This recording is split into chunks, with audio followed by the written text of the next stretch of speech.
Hey everyone, what's going on? Welcome back. Let's get into the new week as we turn into the Monday, April 21st. We'll go over the MLB picks for today's card. Shorter slate. We do have some kind of intriguing storylines. 8 games coming to you guys live. I'll give you my 3 best bets in this video. We will just get right down into it. In the first game we're going to start off with, we are going to dive into the Patriots Day matchup between the White Sox and the Bo Sox there at Fenway. But let's get down into the picks. If you are new to the channel, make sure you hit that like button, hit that subscribe button, and join us right here at TBM Sports. Quick recap from yesterday. Depending on where you got the Philadelphia team total, if you had the 5.5 at plus money, or I know some people out there did take the 4.5, but we did give out 5.5 as full transparency. The Phillies ended on a 5 spot yesterday, so 2-1 on the card. Cincy and Baltimore going over that 9.5, and the Dodgers going under 9. Those were walks in the park for the most part, and it's just unfortunate we didn't get the brooms out with the Philadelphia team total going over 5.5 at plus money, but I know a lot of people did take it at 4.5, so congrats to those bettors if you want to call that a little pseudo sweep, but for tracking purposes in the record, 2-1 on the best bets yesterday. Okay, so let's get into the picks for today. As we talked about the Chicago-Boston Patriots Day as we all know it. A little early game for them, 11 o'clock, 11:10 first pitch, and we do get 2 extremely underwhelming pitchers going at each other, okay? And I'm a big Walker Buehler fan, just not this Walker Buehler, okay? And this is something where we look into Walker Buehler has been kind of, I don't want to say turning the page because it is early on in the season, but his last couple starts have been on the better side of it. But now Boston coming into this game, we are going to get the lower part of the number. This one did open up a little bit better, but I am still going to take Boston here on the run line at -1.5 at -130. I still think that's some value. Chicago, they have been hitting the baseball a little bit, but I do think that this is going to be something where Boston plays a little bit harder in this early spot and gets this one done with some margin. So give me the Bo Sox on the run line at -130, best number available right now in the market. Okay. Also, I do have a little bit of a lean towards the over in this spot at plus money, plus 105. You can find the over 9 if you want it. Yankees and Cleveland. This is one where we have Clark Schmidt going against Gavin Williams. And Gavin Williams, we'll see what kind of pitcher we get today. But I got to be honest with you guys. I think that depending on which way the wind is blowing out here at Progressive, I think that Gavin Williams leaves that fastball up a little bit too high. A little bit of a revenge spot from last year's postseason as well. And I think that the Guardians kind of turning some heads now, 12-9 on the season. They've been on a little bit of a hot streak after taking care of business against the Pittsburgh Pirates. It's just something where we look into kind of this narrative. I think that we get runs in this game, okay? As long as the wind is not blowing in, if we get a little bit of a breeze out to right center, which it normally does at Progressive, I'm going to be going over the 8.5 runs at -108. If you want to find a flat 8, you can find that juiced up in the market as well. But that would be where my head's at. Also, Yankees team total does intrigue me a little bit. And I think that's something where we do get some output here today within the Yanks and the Guards. So give me the over as a lean, not an official best bet. Next game we are going to mention is the Cincinnati Reds and the Florida Marlins, okay, or Miami Marlins, whatever you want to call them.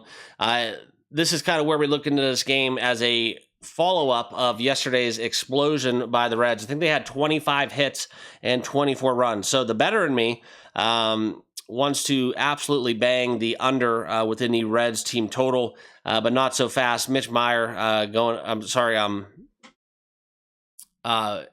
when we talk about this a little bit, and give me Max Meyer, sorry, apologies for that one.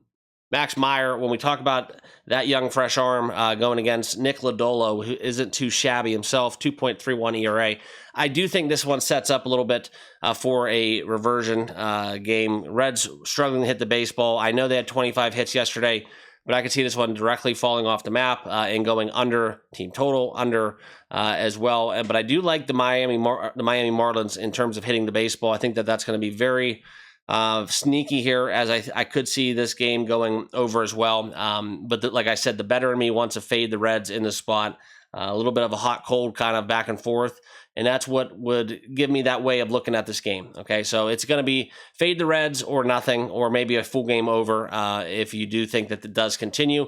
But for me, it's going to be a no play as we get deeper. There's better bets out there. Okay. And the next one that is available is the Padres. Okay, we look at kind of Kiner Montero. Not too much of a fan of his start thus far. And Randy Vasquez, on the other hand, this is going to be an interesting one. And this could be the sucker bet of the day, but we are still going to take it. He's went pretty much five innings in all of his last three starts. And if you want to date back into his first start against the Braves, which I am going to discredit because they're not hitting the baseball back in March, but that's kind of where you look into just low output. So 1, 2, 3 runs, averaging a very good ERA. Not going to give you much on the premise of strikeouts, but he will get it done in terms of keeping the ball in the yard and just kind of hits down. It's something where his ERA is very low. This is a very strong pitcher for the Padres, and I do think that they just have the edge. So Padres first five is something that I would lean to. We're going to take him on the full game in terms of the money line at plus 115. Let's see what that price is, just for argument's sake, because it's something, as you kind of look into this, I could just see the Padres coming out hot, but it is kind of that fishy little spot here, as I think there's a very very strong presence there for the Sharps on the side of Detroit, but we're still going to back the Padres. Kind of a weird series with Houston as well. I think they lost 2 of 3 games against Houston, and they were all one-run games. That's just not the Padres' way of playing ball. I think that they bounce back nice, and Randy Vasquez keeps this one closer than most people expect, and I think that Montero gets lit up a little bit. That's just my personal take. I know Detroit's at home, but I think Montero gets blown up. And I think that's kind of where you look into Fernando Tatis from a prop perspective. I just think this is a Padres. I think this is a bad number. If I'm wrong, I'll kind of let you know tomorrow. But I just think this is a bad number, and Padres should be a short road favorite in my opinion. Okay, Philadelphia in the Mets. We will have a play in this. Philadelphia has been kind of a weird team to be betting on or against. Aaron Nola, though, has been a great pitcher to bet against. Going against McGill for the Metropolitans. We're going to back this from a prop perspective. Pete Alonso, in my opinion, has been on fire. I will pull up some of his recent stat lines.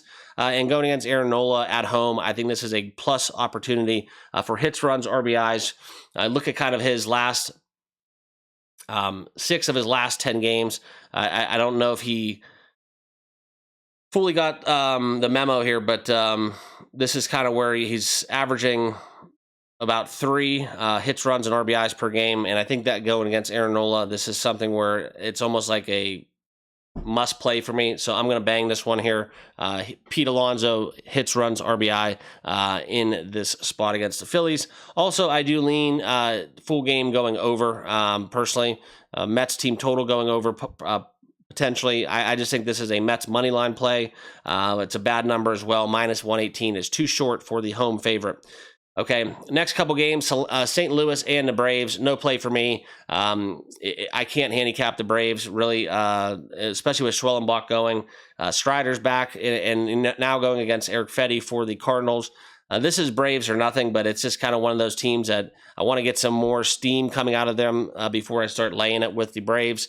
So this is a pass for me. If anything, I kind of like the Cardinals here at plus 160 on the money line. Blue Jays Astros, this is a very, very strong lean towards the under. Okay, Hunter Brown, love me some Hunter Brown going against Kevin Gossman. Almost made my card. If I had to give you guys a 4th best bet, it would be Blue Jays Astros going under. I just don't want to get involved with a 7.5. If you see it right here on your screen, minus 105, minus 110 for an under 7.5. That's just too expensive.